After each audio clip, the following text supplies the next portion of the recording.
poluição e responsabilidade. O avanço da legislação ambiental e as ações educativas no tratamento da poluição e da responsabilidade.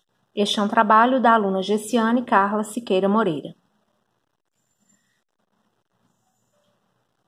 A Organização das Nações Unidas para a Educação, a Ciência e a Cultura, no ano de 2002, promoveu a sua 57ª Assembleia Geral e aprovou a Década Internacional da Educação para o Desenvolvimento Sustentável.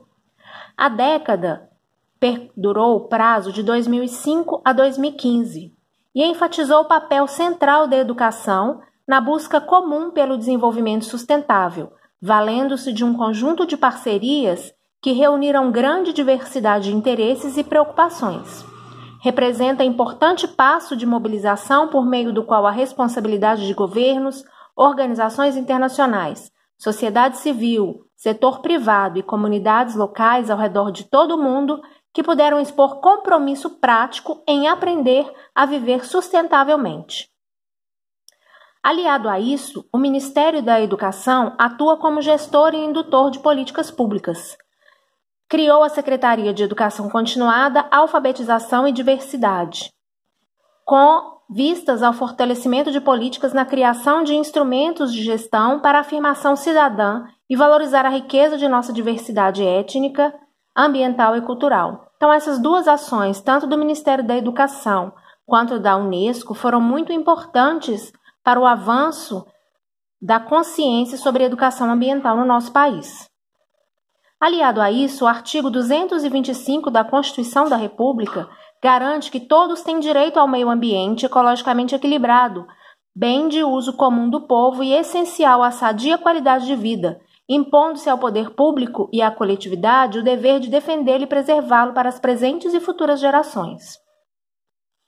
A Constituição estabelece como competência comum para o combate à poluição, competência comum dos municípios, dos estados, do Distrito Federal e da União, para proteger o meio ambiente e combater a poluição em qualquer de suas formas.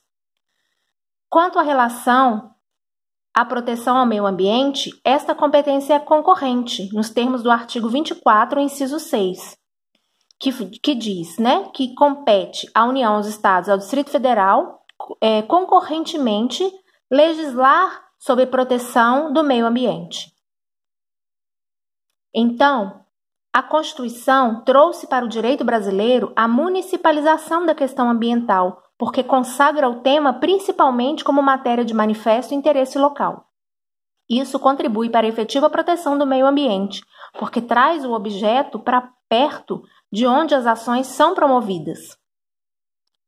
Além disso, a Lei 6.938, de 31 de agosto de 1981, estabeleceu a Lei de Política Nacional do Meio Ambiente.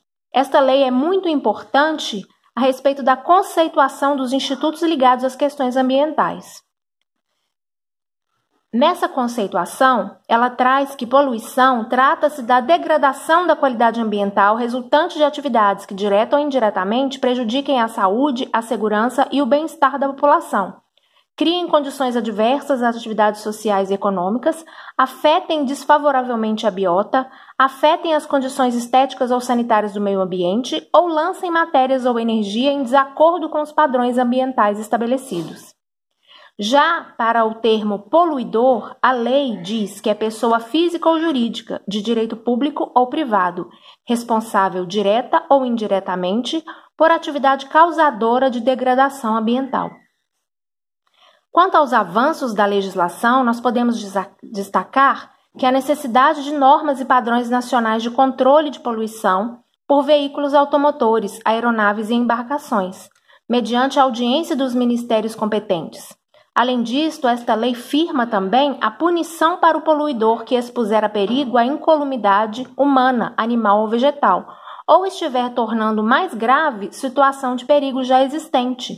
E ainda, uma questão muito importante, como causa de aumento de pena, se tal poluição for decorrente de atividade industrial ou de transporte. Portanto, esta lei ela consagra a teoria do risco integral, a responsabilidade civil por danos ambientais seja por lesão ao meio ambiente propriamente dito, dano ambiental público, seja por ofensa a direitos individuais, dano ambiental privado, é objetiva, fundada na teoria do risco integral, em face do disposto no artigo 14, parágrafo 1º da Lei 6938 de 1981, que consagrou o princípio do poluidor-pagador. Portanto, a responsabilidade objetiva funda-se na noção de risco social, que está implícito em determinadas atividades, como a indústria, os meios de transporte de massa, as fontes de energia.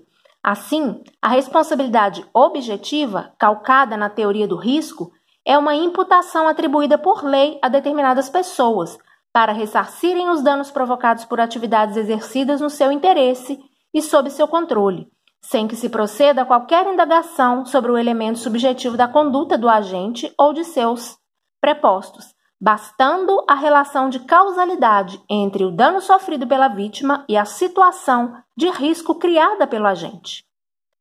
Para concluir, nós temos que a Política Nacional do Meio Ambiente adotou a sistemática da responsabilidade civil objetiva, que foi integralmente recepcionada pela ordem jurídica atual, de modo que se apresenta irrelevante e impertinente a discussão da conduta do agente, relativa à culpa ou dolo para atribuição do dever de indenizar.